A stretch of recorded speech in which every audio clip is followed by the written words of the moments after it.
ಕರ್ತನಲ್ಲಿ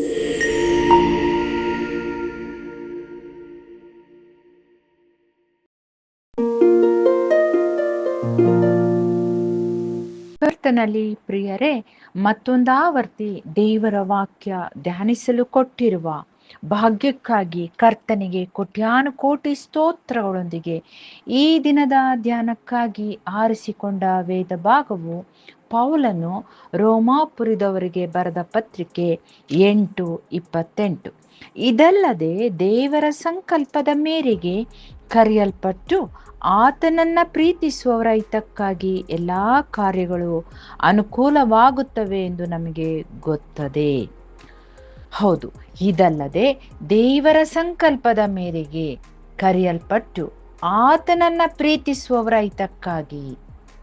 ಎಂತಹ ಅದ್ಭುತವಾದಂತಹ ವಾಕ್ಯ ನೋಡಿ. ಎಲ್ಲಾ ಕಾರ್ಯಗಳು ಅನುಕೂಲವಾಗುತ್ತದೆ ಎಂದು ನಮಗೆ ಗೊತ್ತದೆ ಎಂಬುದಾಗಿ.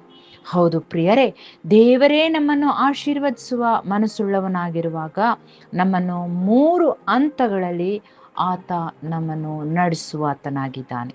ಮೊದಲ ಹಂತ ನಮ್ಮನ್ನ ಮುರಿಯುವುದಾಗಿದೆ. ಪ್ರಿಯರೇ, ಆಶೀರ್ವಾದ ಬರುವ ಮುಂಚೆ ನಾವು ಭಯಂಕರವಾಗಿ ಮುರಿಯಲ್ಪಡ್ತೇವೆ. ಸಂಕಟ, ಬಾಧೆ, ಅವಮಾನ, ನಾನಾ ರೀತಿಯಲ್ಲಿ ಮುರಿಯಲ್ಪಡ್ತೇವೆ.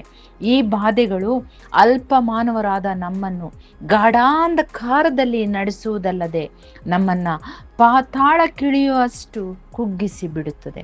ಆದರೆ ನೆನಪಿಡಿ ಮತ್ತು ನಂಬಿ, ಅದು ನಮ್ಮನ್ನು ನಾಶ ಮಾಡಲು ಸಾಧ್ಯವಾಗೋಲ್ಲ ಪ್ರಿಯರೇ. ಯಾಕಂದರೆ ದೇವರ ಪ್ರಸನ್ನತೆ ನಮ್ಮನ್ನು ಸದಾ ಕಾಲ ಕಾಯುತ್ತಿರುತ್ತದೆ. ಎಂಥ ಗಾಢಾಂಧಕಾರದಲ್ಲೂ ನಾವು ಆತನ ಸಮೀಪ, ಆತನಲ್ಲಿ ಆತುಕೊಳ್ಳುವುದನ್ನ ಬಿಡಬಾರದು ಪ್ರಿಯರೇ. ಹೌದು, ಒಪ್ಪುವೆ, ಕುಗ್ಗಿದ ಕ್ಷಣಗಳಲ್ಲಿ ನಾವು ಅಳುತ್ತೇವೆ, ಭಯ ಬೀಳ್ತೇವೆ, ಕೋಪದಿಂದ, ಅವಮಾನದಿಂದ ಕಿರ್ಚಾಡುವುದು ಸಹಜವೇ. ಪ್ರಶ್ನೆಗಳೂ ಮೂಡುತ್ತೆ ಪ್ರಿಯರೇ. ದೇವರು ನಮ್ಮನ್ನು ನೋಡುತ್ತಿಲ್ಲ, ಆತನು ಸಹಾಯ ಕೊಡುತ್ತಿಲ್ಲ ಎಂದು ಭಾವಿಸಿ ಬಿಡುತ್ತೇವೆ. ಎಲ್ಲವೂ ಶೂನ್ಯವಾಗಿ ಭಯಂಕರ ಅನಿಸಿಬಿಡುತ್ತೆ.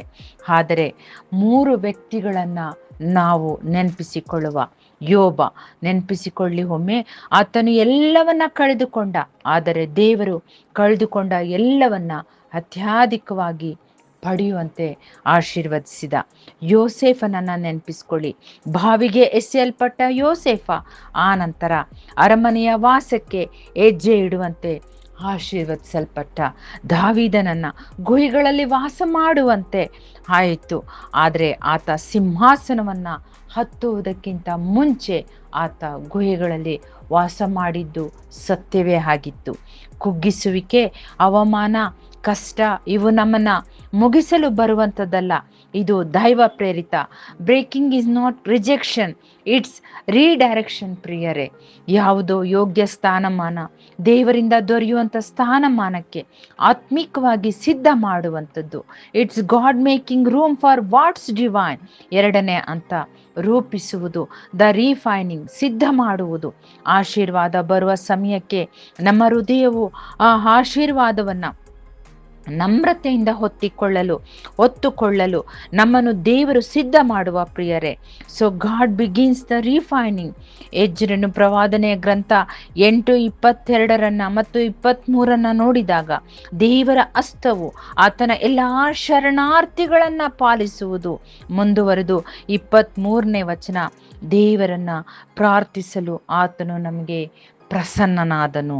ಕರ್ತನು ನಮ್ಮಲ್ಲಿದ್ದ ಅಹಂಕಾರ ತೊಲಗಿಸಿ, ನಮ್ರತೆಯನ್ನು ತುಂಬಿಸಿ, ನಮ್ಮಲ್ಲಿದ್ದ ಭಯವನ್ನ ದೂರಗೊಳಿಸಿ, ಆತನ ಚಿತ್ತದಂತೆ ನಮ್ಮನ್ನು ನಡೆಸಿ ಆಶೀರ್ವಾದದ ಮೂಲಕ ನಮ್ಮನ್ನ ಸದೃಢಗೊಳಿಸುವ ಪ್ರಿಯರೇ.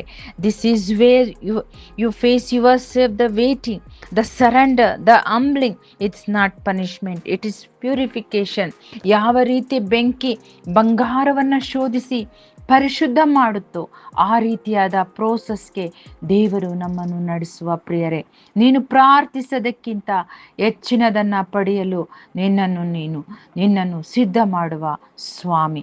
3ನೇ ಮತ್ತು ಕೊನೆಯ ಹಂತ, ದ ರಿವೀಲಿಂಗ್, ಬಹಿರಂಗಪಡಿಸುವುದು. ಕಷ್ಟ ಕಾರ್ಪಣ್ಯಗಳು ಕಳೆದು ಪರಿಶೋಧಿತನಾದ ನಂತರವೇ ಆಶೀರ್ವಾದವು ತೆರೆಯಲ್ಪಡುತ್ತದೆ, ಬಹಿರಂಗವಾಗುತ್ತದೆ ಪ್ರಿಯರೇ. This is the season. Yes, ಯಾವುದೆಲ್ಲ ಕಣ್ಣಿಗೆ ಕಾಣದೆ ಮರೆಯಾಗಿತ್ತೋ ಅವೆಲ್ಲವೂ ಸ್ಪಷ್ಟವಾಗಿ ಕಾಣಲು ಪ್ರಾರಂಭವಾಗುತ್ತೆ. ಕಣ್ಣೀರು ಸಾಕ್ಷಿಯಾಗಿ ಬದಲಾಗುತ್ತೆ. ನಿಧಾನಗತಿಯ ಜೀವನ ಶೈಲಿ ಡೆವಲಪ್ ಆಗಿ ಬದಲಾಗುತ್ತೆ.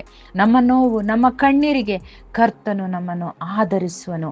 ಮತ್ತೆ ಎಂದಿಗೂ ನಾವು ಕಣ್ಣೀರನ್ನ ನೋಡದಂತೆ ಕೃತಜ್ಞತಾ ಹೃದಯದಲ್ಲಿ ಜೀವಿಸುವಂತೆ ನಮ್ಮನ್ನು ಶುಭವು ಕೃಪೆಯು ಸದಾ ಕಾಲವು ಹಿಂಬಾಲಿಸುವವು.